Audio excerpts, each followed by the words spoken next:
Correction de l'exercice 26 du Belin, cinématique. Voiture au démarrage, donc on a les positions en fonction du temps. Première question vous demande de référentiel, c'est un référentiel terrestre qui est supposé galiléen. Ensuite, pour la seconde question et la troisième, il faut tracer x en fonction du temps et modéliser. J'ai utilisé Régressy, donc j'ai déjà entré le tableau de valeur. Je vous rappelle que pour entrer ce tableau de valeur, pour le créer, il faut aller dans Fichier ouvrir, Fichier nouveau, pardon, clavier.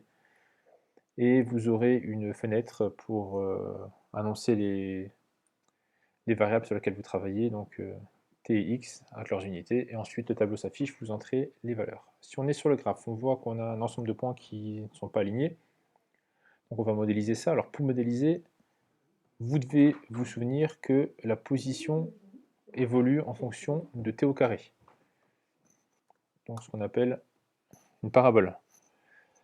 Cette parabole, la voici, donc c'est une chose que vous ne pouviez pas deviner par vous-même évidemment, mais à force de faire, on sait que les positions sont proportionnelles à t au carré, donc on a une représentation qui est parabolique. Le petit c, c'est 3,00, donc 3. Donc ce qui fait que l'équation horaire qui décrit l'évolution de la position en fonction du temps va être x de t égale 3 fois t au carré. Ça arrive au bon moment, ça. Dans la question suivante, on nous demande de représenter la vitesse à l'aide d'un tableur.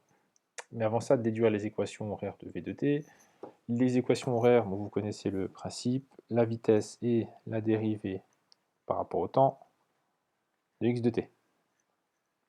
Donc c'est la dérivée par rapport au temps de 3 fois t carré. Donc c'est 3 fois la dérivée de t au carré. Donc 3 fois de t, ce qui fait 6 fois t.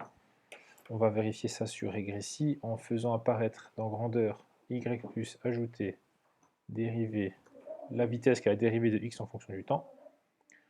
On a du coup toutes les valeurs de v en fonction du temps. Donc 6, 12, 18, 24 et 30 pour 1, 2, 3, 4 et 5 secondes. Sur le graphe, je vais fermer les modèles et faire apparaître la vitesse. Donc on a bien un ensemble de points qui sont alignés. Pour déterminer ensuite, comme demandé, la nature du mouvement, on va revenir sur Régressy. On voit que la vitesse augmente de manière régulière et continue. Donc on a une accélération qui est constante. Donc il s'agit d'un mouvement qui est rectiligne, uniformément accéléré. Donc le mouvement est rectiligne, uniformément accéléré. Alors pour ça, on peut aussi calculer l'accélération. L'accélération est égale à la dérivée de la vitesse par rapport au temps, et la dérivée de 6 fois t, c'est 6, on a bien une accélération qui est positive et constante.